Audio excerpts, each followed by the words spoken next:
اعوذ باللہ من الشیطان الرجیم بسم اللہ الرحمن الرحیم الصلاۃ والسلام علیکہ یا سیدی یا رسول اللہ وعلی آلک واصحابک یا سیدی یا حبیب اللہ۔ تو دوستو، جیسا کہ اپنی پچھلی ویڈیو میں ہم نے 70,000 مردے زندہ ہونے والا واقعہ سماعت فرمایا، اسی طرح آج کی اس ویڈیو میں آپ کو تابوت سکینہ کے بارے میں بتاؤں گا۔ تو اس کے بارے میں جاننے سے پہلے اگر آپ نے ہمارے چینل کو سبسکرائب نہیں کیا تو ہمارے چینل کو سبسکرائب کر دیں اور ساتھ ہی ساتھ بیل آئیکن کو بھی پریس کر دیں تاکہ ہر نئی آنے والی ویڈیو سے آپ آگاہ ہو سکیں۔ تو دوستو آئیے ویڈیو کا آغاز کرتے ہیں۔ تابوت سکینہ یہ شمشاد کی لکڑی کا ایک صندوق تھا جو حضرت آدم علیہ السلام پر نازل ہوا تھا۔ یہ آپ علیہ السلام کی آخری زندگی تک آپ کے پاس ہی رہا، پھر بطور میراث یکے بعد دیگرے آپ کی اولاد کو ملتا رہا، یہاں تک کہ یہ حضرت یعقوب علیہ السلام کو ملا اور پھر آپ کے بعد آپ کی اولاد بنی اسرائیل کے قبضے میں رہا اور پھر حضرت موسیٰ علیہ السلام کو مل گیا۔ تو آپ اس میں تورات شریف اور اپنا خاص سامان رکھتے تھے۔ یہ بڑا ہی مقدس اور بابرکت صندوق تھا۔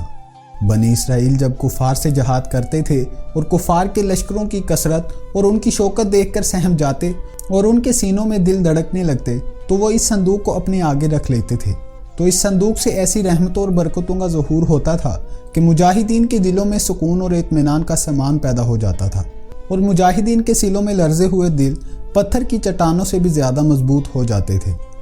اور جس قدر صندوق آگے بڑھتا تھا، آسمان سے نصر من اللہ و فتح قریب کی بشارت عظمیٰ نازل ہوا کرتی تھی اور فتح مبین حاصل ہو جایا کرتی تھی۔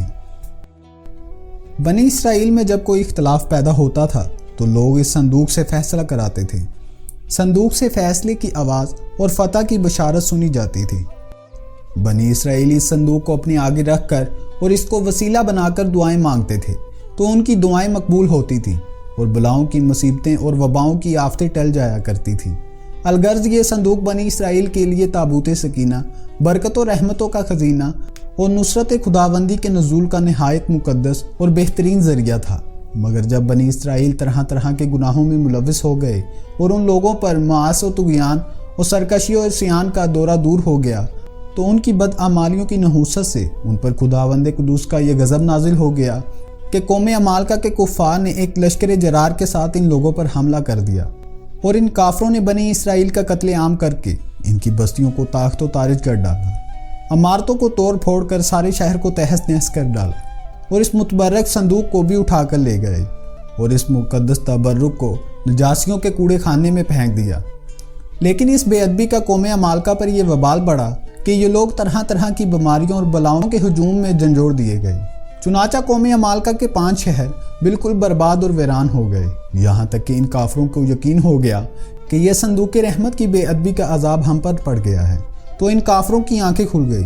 چنانچہ ان لوگوں نے اس مقدس صندوق کو ایک بیل گاڑی پر لاد کر بیل کو بنی اسرائیل کی بستیوں کی طرف ہانک دیا۔ پھر اللہ رب العزت نے 4 فرشتوں کو مقرر فرما دیا جو اس مقدس صندوق کو بنی اسرائیل کے نبی حضرت شمویل علیہ السلام کی خدمت میں لائے۔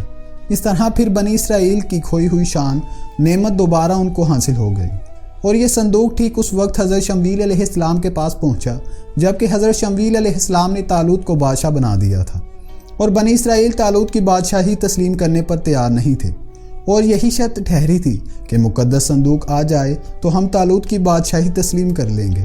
چنانچہ صندوق آ گیا اور بنی اسرائیل طالوت کی بادشاہی پر بھی رضامند ہو گئے۔ تابوت سکینہ میں کیا تھا؟ اس مقدس صندوق میں حضرت موسیٰ علیہ السلام کا عصا، ان کی مقدس جوتیاں اور حضرت ہارون علیہ السلام کا امامہ، حضرت سلیمان کی انگوٹھی، تورات کی تختیوں کے چند ٹکڑے، کچھ من و سلوہ اور اس کے علاوہ حضرت انبیاء کرام علیہ السلام کی صورتوں کے حلیے وغیرہ سب سامان تھے۔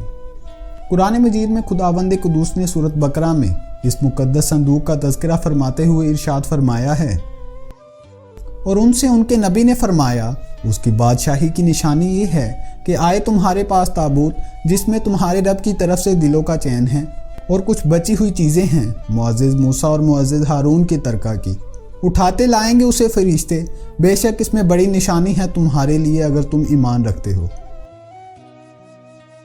تو دوستو اسی طرح یہ ویڈیو اختتام پر پہنچتی ہے۔ اللہ رب العزت اپنی اور اپنی نبی کی اطاعت کی توفیق عطا فرمائے، آمین۔